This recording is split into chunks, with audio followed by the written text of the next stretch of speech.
buhay, kadalasan, nawawala na rin sa kanya ng gana yung buhay. Tapos naghihiwalay na sila. And for this great appetite, his very great appetite, Jesus was called a glutton and a drunkard. Si Jesus mismo, tinawag nilang masiba, matakaw, lamonista.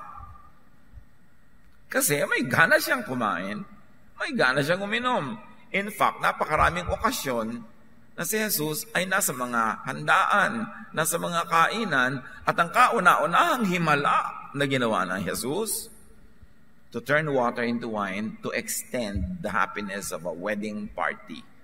You can see, not something more profound as people would expect, like magpalakad ng pilay, like magpaalis ng masasamang espiritu. No. Gumawa ng alak mula sa ordinaryong tubig. And that is a statement about the intention of God through Jesus, that the people who will follow Jesus, that in and through Jesus-ness, people will have a more enjoyable social life. Luke 7:34, but because the Son of Man goes around eating and drinking, you say, Jesus eats and drinks too much. Yun ang comment ng mga critics sa kanya. Obviously, it was one of the more visible attributes of his life. That siya yung tinatawag na au bon vivant. May gana sa buhay. Sabi nga nitong si Confucius, the Chinese philosopher, coarse rice for food, water to drink. Happiness may be enjoyed even in this. Kahit na mamurahing bigas, kahit na simpleng tubig, merong kang mahuhugot na kaligayahan dyan kung marunong kang humugot. Very important, brothers and sisters, never argue in front of food. Huwag kayong maghahain tapos kayo magbabangayan sa dining table. There's one thing sure, wawalan kayo lahat ng gana kumain. Sayang ang food. There will be laws of appetite. Yan ang mga dapat hindi ginagawa sa harap ng pagkain, yung nag-aaway kayo habang kumakain. Kasi pag nag-aaway ang tao, stress siya, naninigas ang kanyang buong katawan, ang digestive system niya hindi magwo-work, so you will have indigestion. At saka napaka-convenient magbatuhan pag may mga plato. So, dapat huwag muna, saka na lang magtalo-talo. Pag nailigpit na ang mga ganyang, mga flying saucer. Yan ang mga literal na mga flying saucer. Another way to happiness, alam naman nating lahat, paalala lang to, review. Rest and sleep. Yung mga taong miserable, mainit ang ulo, hindi masarap kausap, walang gana sa buhay mo, puyat ka, no? Puyat ng puyat. Bakit nilikha ng Diyos ang gabi at pinadilim ang gabi para matulog ang tao? Kaya may mga lifestyle na talagang naka-set para kontrahin yon, nagbabayad ang katawan. Jeremiah 31:25-26, those who feel tired and worn out will find new life and energy, and when they sleep, they will wake up refreshed.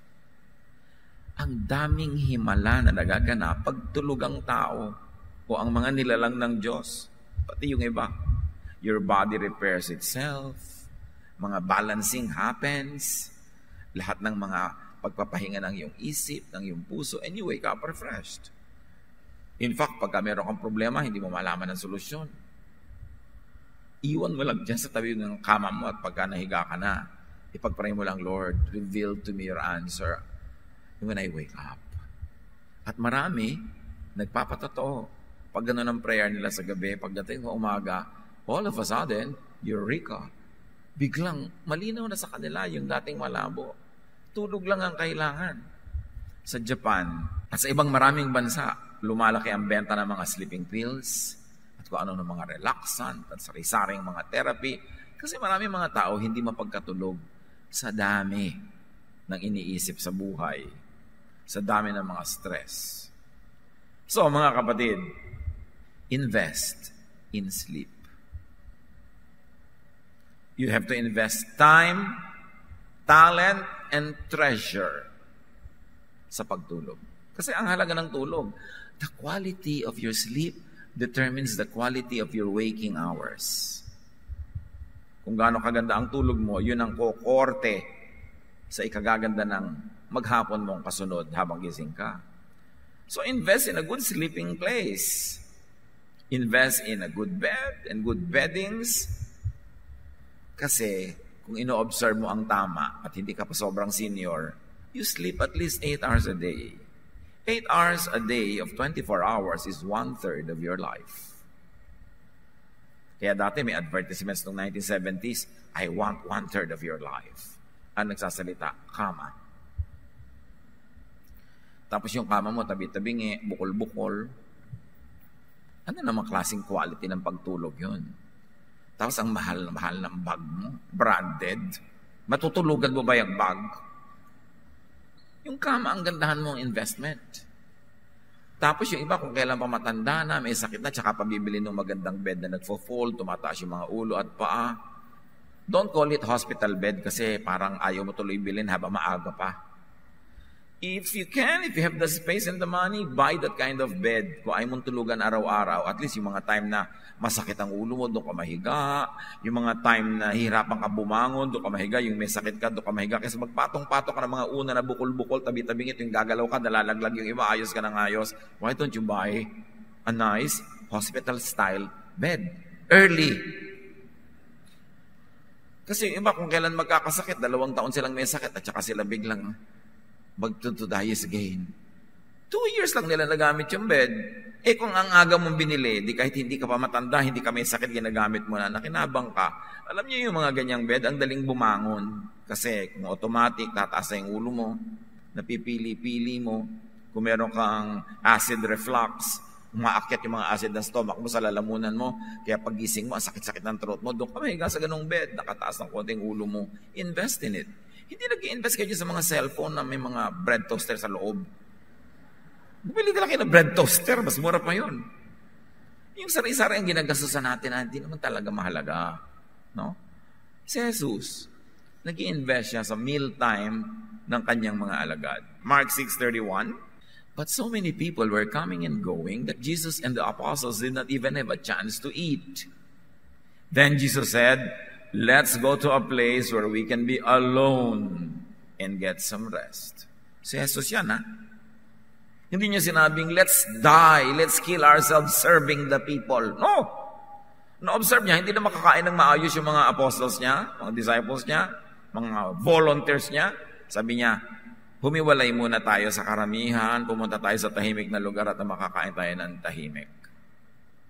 Ganon ang pagpapahalaga ni Jesus sa mealtime. So prioritize and protect your meals, your rest, your relaxation. It is part of worship. When you worship God, you live a lifestyle that is pleasing to God. So kumakain ka, may gusto makipag-usap sa'yo, sabi ng asawa mo, nagwa-worship siya, mamaya ka na bumalik. Para ka makakain ng mahusay. Bakit yung worship ba? Yung program lang na merong kantahan at mga dasalan. Ang buong life natin is a lifestyle of worship. And God wants you to enjoy your meals. So beautify your meals and enjoy your meals. Pagandahin ang hain. Napapaganda naman yan para ganahan ang kakain. Kahit ang kakainin mo lang, 2 danggit. Pero may mga korteng bulaklak pa na mga kamatis na nakapaligid. Nakakagana yun. Kailangan ganun, hindi pagtingin mo doon sa lalagyan ng ulam, inantok ka na. Kakaantok ang formation ng mga danggit na to. Wala kang gana sa buhay. And brothers and sisters, respect people's meals. Pag kumakain sila, hayaan natin kumain. Doktor, kumakain, hindi ka pa naman namamatay nangingisay, mamaya ka na patingin sa kanya. Diba? Hindi naman life and death yan eh. Kasi kailangan din niyang kumain. Professionals have to eat. Servants of God have to eat. As exemplified by Jesus. Nakapaghintay at pinaghintay nila ang mga lumpo, ang mga pipi, ang mga naalihan naman sa mga espiritu. Picnic muna sila. Gawin niyo yung policy sa buhay. Kung bisan busy kayo sa trabaho, busy ang mga family members, wala ba lang kayong time to have an enjoyable meal together? Not even once a week? Ipinaglalaban yan. Sa 1 Kings 19, 5-8, si Elijah, gusto nang mamatay. But he recovered strength and stopped wanting to die after he was able to sleep and eat. Gutom lang pala, kaya gusto niyang mamatay. Marami mga tao nga nagpapakamatay because of chemical imbalance lang eh. Yung mga depressed na pinapainom ng doktor nila ng mga medications, tapos nakalimutan uminom o hindi uminom for whatever, naging sobrang imbalance, tumalon. One of my best friends did that in Germany, a German guy, na hindi siya nakainom ng kanyang mga medication, meron siyang depression. Because alam niya yung depression, yung pagpapakamatay, chemical imbalance yan ng katawan. Kaya, kung sobra ka na de-depress, nalulungkot ka, kumain ka, may iba yan. Magpawis ka. Pumunta ka sa gym, mag-akyat manaog ka ng hagdan, lumabas ka, magbuhat ka ng mga troso, matatagal yung depression mo. Kaya ka na de-depress, nagkukulong kasi sa kwarto eh. Sasara ka pa ng bintana, magpapatugtog ka pa ng kantang ang title ay Tuwing Lulubog ang Araw. May ganun talaga ha. Umuso yun 1965. So ano mangyayari sa'yo? Kailangan lumabas ka. Lagi ako nakakatanggap ng mga message, Tito, nade-depress po ako para wala na akong ganang mabuhay. Nasaan ka ba? Nandito po sa room. Sino kausap mo? Wala po. Lumabas ka. Kaya ka nagkakaganyan-ganyan, paaraw ka. Alam niyo, pag nagpaaraw kayo, sisigla kayo agad. Huwag kayong maniwala sa mga derma na dapat kayo maputla. Mga puting kanlong. Ang puti-puti mo dahil nakakanlong ka lagi. Hayaan mo na magkanda-giba-giba yung kutis mo kung masaya ka naman. Yung naarawan ka, yung pag nakita ka pa, bakit naarawan ito? Baka nag-enjoy.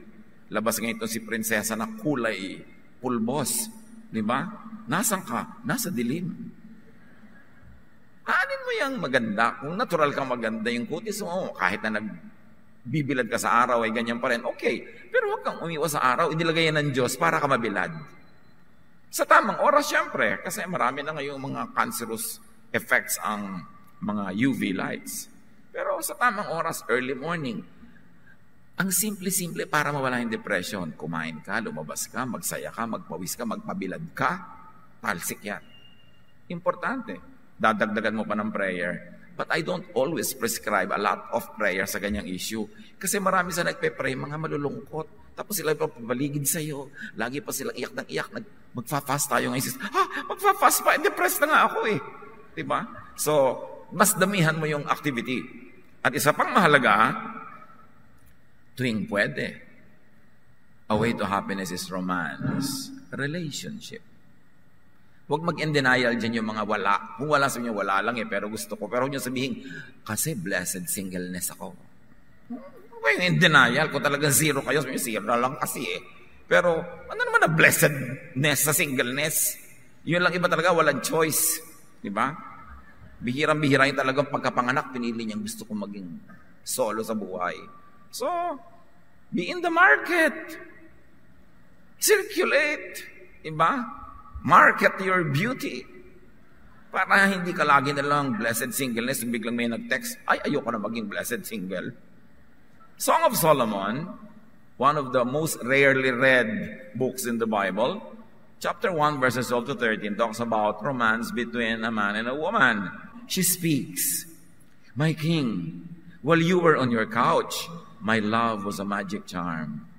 You, my love, are an apple tree among the trees of the forest. Your shade brought me pleasure. Your fruit was sweet. You led me into your banquet room and showered me with love. Refresh and strengthen me with raisins and apples. I am hungry for love. Put your left hand under my head and embrace me with your right arm. Are you reading the Bible? Yes. Ecclesiastes 9:9.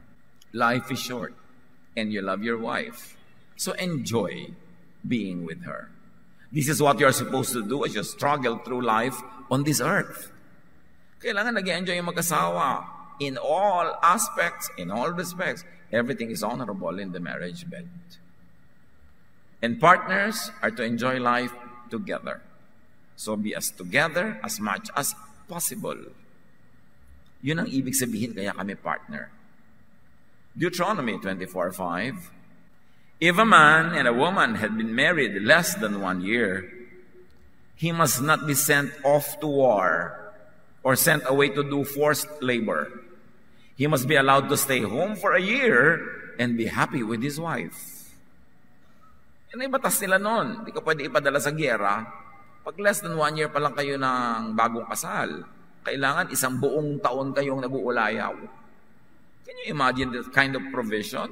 It's a romance leave from the army or from forced labor. 1 Corinthians 7, 3-5, itong si Pablo na talagang mapinaghimasukan lahat ng aspeto ng buhay ng kapwa, husbands and wives should be fair with each other about having sex. A wife belongs to her husband instead of to herself. And a husband belongs to his wife instead of to himself. So, don't refuse sex to each other unless you agree to not have sex for a little while in order to spend time in prayer. Then Satan will not be able to tempt you because of your lack of self-control. So, ang sabi ni Pablo, hoy babae, huwag mong tanggihan ang asawa mo. Anong headache? Diba? O lalaki, anong pagod? Sabi ganon, your body belongs to your wife. Your body belongs to your husband. Of course, this is Paulness. Meron tayong Jesusness na alam, di ba? Yung mga katuruan ni Jesus. This is distinctly Paulness. I mean, Jesus did not talk about these things. It could be situational. And because this is Paul speaking, there are teachings that he says that are very, very Jesus. There are things that are very personal to him. May mga sinasabi pa nga siyang, I, not the Lord speaks. This teaching is from me, not from the Lord. So, Paulness. May mga rin siyang mga strong opinions on other styles of life, on other aspects of life. And this could be one of those. So, it need not be absolute and universal. Parang kumbaga, suggested serving ni Paul about the life of a husband and a wife together. But certainly, there are very valid reasons when you may refuse. Because of very valid health reasons, even emotional reasons. So yung mga sinasabi ni Paul na ganyan, use it when applicable and when it doesn't go against the love of Jesus in your life. So maraming ganyan si Paul na mga sinasabi. Situational. Kung bagay sa context, bagay do sa detail, apply it. Pero kung mas pangit ang magiging bunga, you need not because this is Paulness. But the essence of what he was saying was, do not demonize the senses. Reaction kasi yan sa New Testament. Ang prevalent philosophy nung panahon ng New Testament sa Israel ay yung Greek philosophy. And sa Greek philosophy na uso nung panahon na yon, minamasama nila ang anything carnal, anything physical, anything earthly, worldly. Ang ina-idealize nila yung unseen, yung spirit, yung mga teorya ng mga pagiging pure in the spirit. At nahawa ang even ng culture ng Israel sa ganong klaseng pananaw na lahat ng masarap sa katawan, masarap sa buhay, masarap sa panlasa ay masama. Pero hindi yun ang itinuro ni Jesus. Kaya nga napaka-strong statement ang first miracle niya, paggawa ng wine. Tinatawag siyang glutton and a drunkard, a friend of sinners and tax collectors. Because the Lord was setting people free from that very Greek influenced ideology na masamang mag-enjoy. Dapat magdusa ka lang at gumanti ka na lang sa langit. Doon ka na lang bumawi. Hindi concept ni Jesus yun. It was a very Greek concept that was embraced even by the people of Israel during the time of Jesus. So another way to happiness is enjoyment of what is at hand. Kung anong meron, enjoyin mo. Huwag kang maghanap ng wala. Malulungkot ka lang. Sabi ni Percy Bysshe Shelley, we look before and after and pine for what is not. Our sincerest laughter with some pain is fraught. Kaya daw pag tinignan mo lagi, yung before, wala pa. Yung after, wala na. Malulungkot ka lang. Huwag ka masyadong magdrama-drama about the past. Tapos na yun eh. At huwag ka masyadong ma-concern about the future. Wala pa yun. Yung eto, hawak mo. Ngayon, enjoy it. That's all you have. Yesterday was a negotiated check. Tomorrow is only a promissory note. Only today is called cash. That's all you have today. You don't have tomorrow. You are not sure if you will be there tomorrow. And the past is no longer yours. All you have is now. Pag hindi mo in-enjoy ang now mo, lugi ka. Ecclesiastes 8:15. So I think we should get as much out of life as we possibly can. Then we can make it through this troublesome life that God has given us here on earth.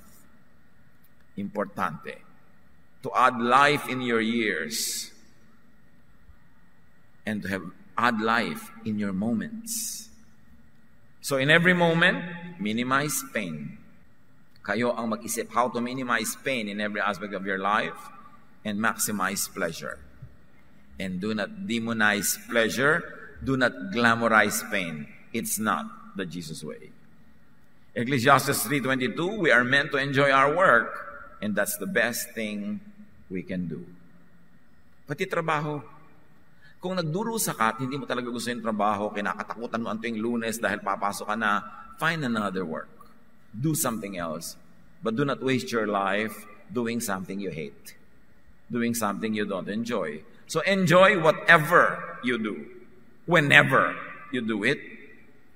And when you have the choice, do what you enjoy. Of course, needless to say, within godly limits. Have what you want. And if you cannot have what you want what you have para ka sumaya. Ecclesiastes 11:8, even if you live to a ripe old age, you should try to enjoy each day, because darkness will come and will last a long time. Siyempre, ang tinutukoy na darkness is death. Sabi niya, mamamatay ka, kaya habang buhay ka, kahit matanda ka na, mag-enjoy ka. Hindi na sabihin, uy, matanda na ako. Ano ngayon kung matanda ka na? Mag-enjoy ka pa rin. Habang buhay ka pa at kaya, mag-enjoy. Don't just count the days. Make the days count. And celebrate and enjoy every moment. Because tomorrow, baka wala ka ng moment. Ito lang ang sure, yung hawak mo ngayon.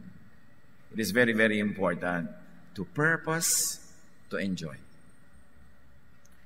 Yung talagang tiyakin mo na gusto kong mag-enjoy ako. Yung pagbangon mo sa umaga, sa mga Lord, with your help, I will enjoy this day. I will find enjoyment in what happens in this day. Hindi ako magpapatalo sa gloom, sa sadness, sa worry. I will find joy. Kakatasin ko kahit bakal para makuha ko ang mga katas ng saya. Ganun dapat ang purpose mo sa buhay. Hindi iba ang kinakatas nila, lungkot eh. Laging humahanap ng lungkot. Humahanap ng ikakalungkot, humahanap ng alalahanin. Kaya miserable tuloy ang buhay. And very importantly, a way to happiness is to savor good company. Isang blessing na may kasamang masarap kasama. Kay asawa mo yun, kay anak mo yun, magulang mo, kapatid. Pag masarap kasama, blessing yan. Sabi nga nila, friends, multiply our joy and divide our sorrow. So maganda na meron kang good friend or a few friends. Acts 2:42, yung mga unang Kristiyano noon, they spent their time learning from the apostles, and then they were like family to each other. They also broke bread and prayed together. Kaya gusto ko lahat kayo, member na sambahay eh. Yung meron kayong maliit na group, during the week, nagkikita-kita kayo doon sa kanya-kanya mga bahay-bahay, kumakain kayo, nagsiselebrate, nagdadalawan sa mga may sakit, damayan, tulungan. Kasi yun ang nagpapasaya sa buhay. Enjoy parties, weddings, banquets, fellowship. This is the example that Jesus gave to us.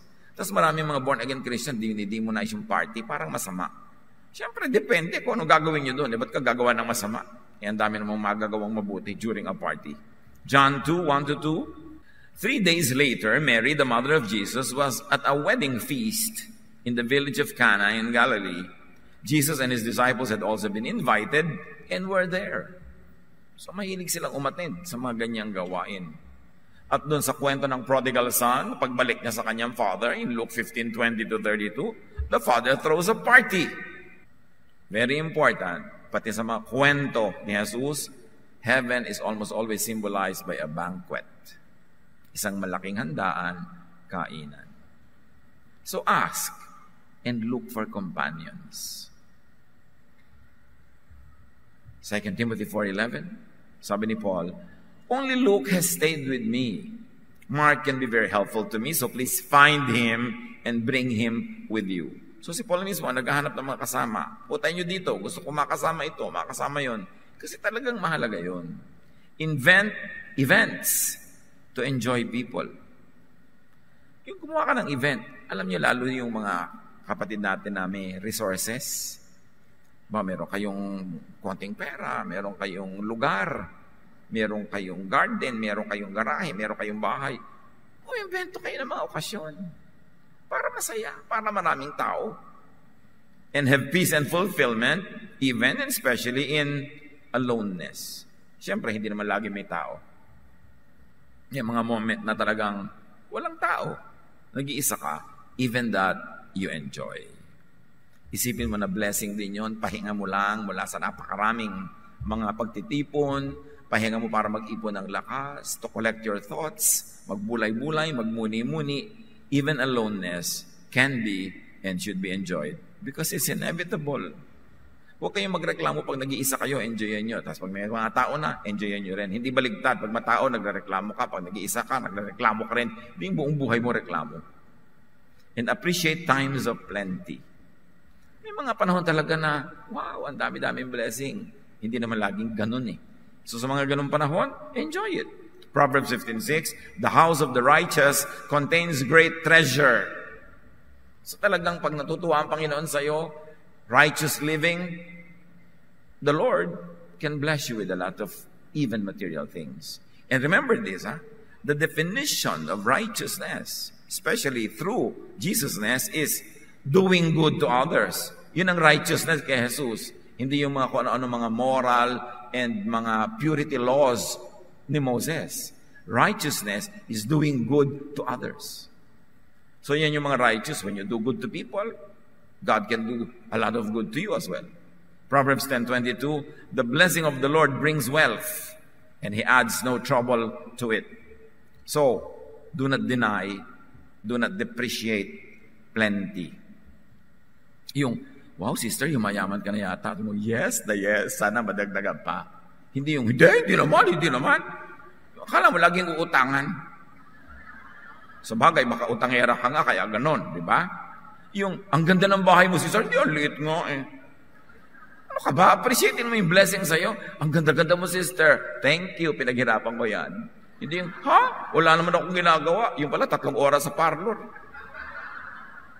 Pag kami pinupuri, sabihin natin, praise God, thank you. Minsan, ang galing-galing mong kumanta, praise God, thank you. Hindi naman po.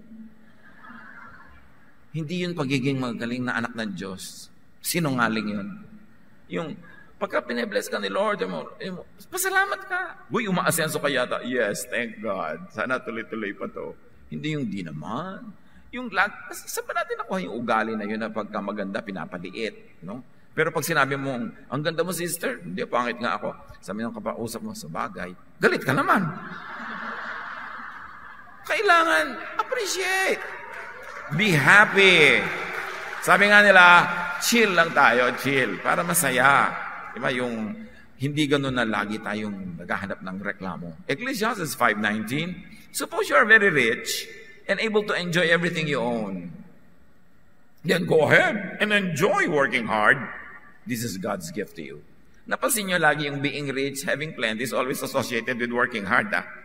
Hindi yung nang didilihensya ka lang kasi kaya ka nagkakaroon. Kailangan paghirapan mo yan at enjoyin mo yan. Do not apologize for having plenty of goods. Bine-bless ka ni Lord Ba't ka mag-apologize? Although huwag mong ipagyabang, huwag mong ipangngata at ipang-api sa kapwa. And mild tip, mild lang to kasi it's not always applicable.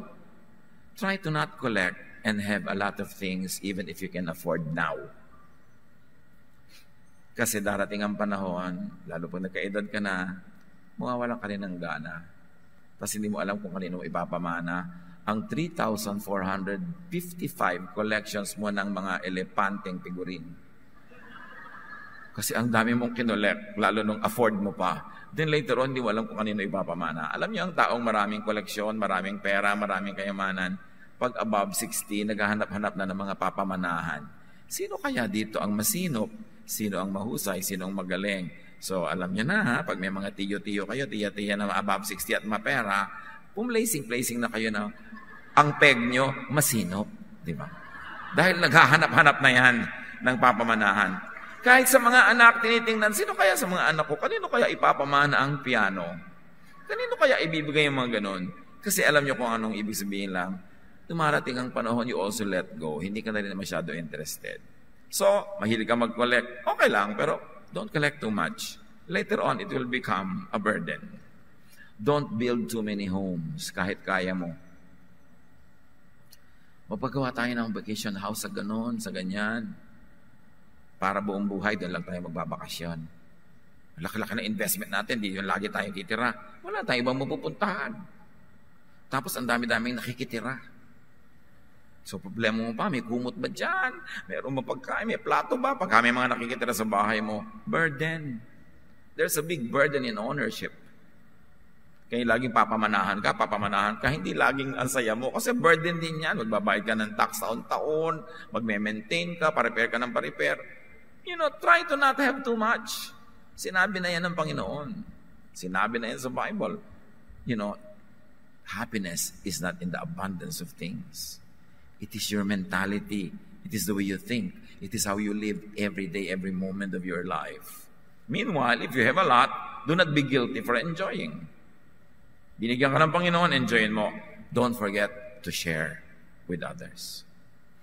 May pera kayo, ang sarap ng kain yung pamilya sa restaurant.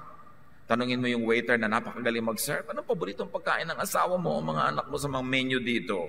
Sasabihin niya yon, umorder ka, ipabalot mo, ibigay mo sa kanya, o i-take home mo sa asawa mo. Share! Huwag kayong kain ng kain, nag-enjoy ka nang enjoy. Yung mga nagsaserve, wala man lang.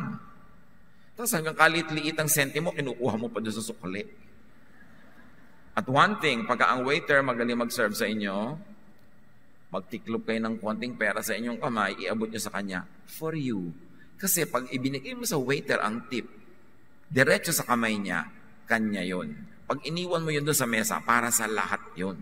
So mag-iwan ka ng para sa lahat, at kung very good ang service niya, merong para sa kanya. Always reward people for being good to you.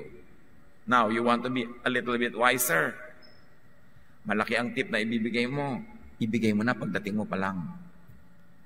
Huwag mo na hintayin tapos sa kayo mag-servan. Para ang service sa'yo ang ganda. Hindi naman niya kasi alam na bibigyan mo ng 5,000, di ba?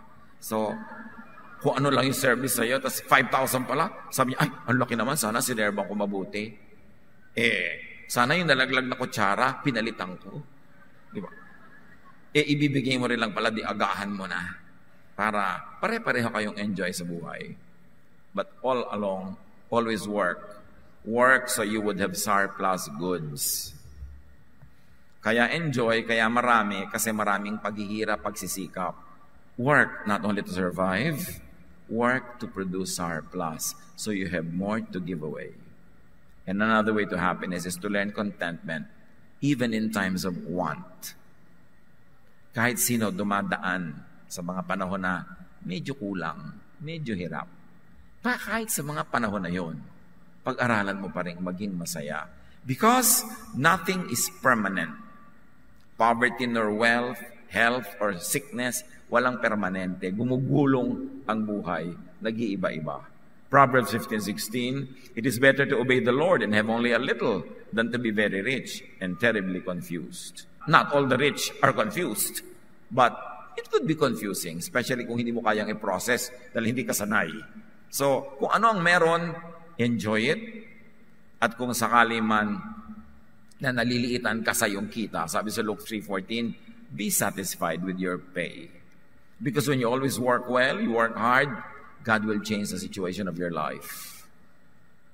Lighten present difficulties by prospects of future ease.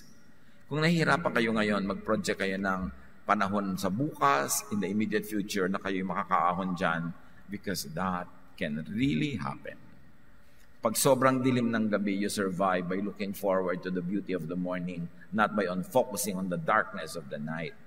Kailangan meron kang tinitingnan na malayo.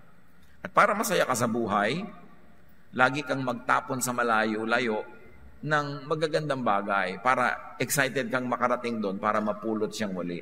Tapos tapon ka uli sa malayo para lagi kang may direksyon, may motivation to move on, to move forward. Halimbawa, umimbento ka ng event 3 weeks from now, 1 month from now. Halimbawa, magkikita-kita kayong tatlong magpipinsan. O, naka-schedule na yan 2 months from now. Kahit walang ka-event yung buhay mo ngayon, meron kang nilulook forward to na magkikita-kita kayong tatlong magpipinsan 2 months from now. Pagkatapos doon, mag-imbento ka uli ng something 3 months ahead.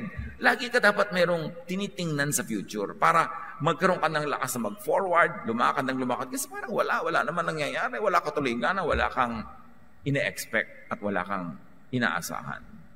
2 Corinthians 4:16-17. We never give up. Our bodies are gradually dying, but we ourselves are being made stronger each day. These little troubles are getting us ready for an eternal glory that will make all our troubles seem like nothing. So yun, magtapon ka rin to the future, magtapon ka sa heaven, magtapon ka sa eternity mo ng mga wealth, ng magagandang gawa, na aantayin mo ngayong makarating ka doon to enjoy the blessing and the benefit. Do what is headed for rewards, not punishment. Lahat ng ginagawa natin ay may bunga. Ang itinatanim, nagbubunga. Magtanim ka na magtanim ng ang bunga ay reward, hindi punishment. Para habang dumadaan ang araw, humahaba ang panahon, mas excited kang makarating sa future kasi nagtanim ka kahapon ng pang-reward. Pero kung ang itinanim mo pang punishment, nakakatakot talaga yung future. Plant good things and you will harvest good things. Proverbs 4:23, carefully guard your thoughts because they are the source of true life. So, you want to have more happiness, you want to be happy, discipline your mind to think happy thoughts, to think in ways that will bring happiness into your life. Think your way to happiness. It is how you think. It is not how much is in your pocket. It is not who is there or who is not there. It is what is in your mind. If unhappy, change your mindset. Makahalata na lagi kang malungkot, palitan mo ang iyong pag-iisip. Romans 12:2, be transformed by the renewing of your mind. And change your body chemistry as we've already discussed. Kaya mahalaga yung appetite for food and drink.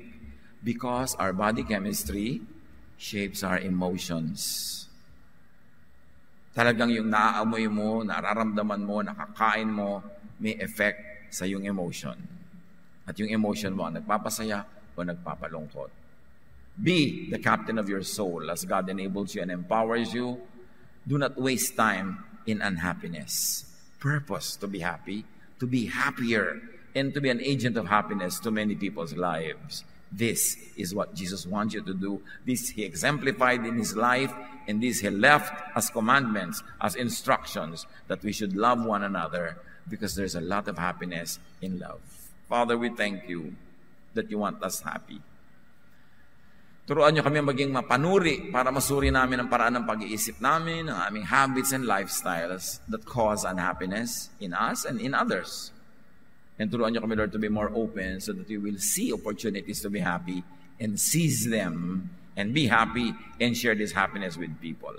Pag bulay-bulayan natin mga kapatid, purpose to be happier.